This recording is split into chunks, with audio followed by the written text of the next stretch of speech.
સામાન્ય ચૂંટણી 2024 અંતર્ગત 7 મેના રોજ બનાસકાંઠા જિલ્લા સંસદીય મત વિસ્તાર વિભાગમાં ત્રીજા તબક્કાનું મતદાન યોજાનાર છે, જેને જિલ્લા વહીવટી તંત્ર દ્વારા ચૂંટણીલક્ષી તમામ પ્રકારની તૈયારીઓ પૂર્ણ કરી દેવામાં આવી છે।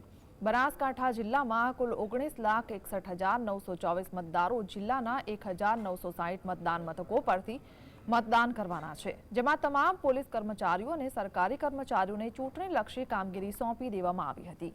આ વખતે ચૂંટણી પંચ દ્વારા દિવ્યાંગો માટે ખાસ મતદાન મોડેલ અને સખી મતદાન મથક ઊભું કરવામાં આવ્યું છે।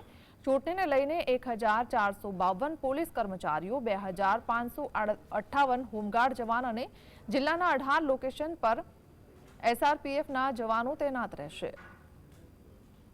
આજે અહીંયા આગળથી 13 ડીસા વિધાનસભા વિસ્તારમાંથી તમામ સ્ટાફની ડિસ્પેચિંગની તૈયારી થઈ ગઈ છે।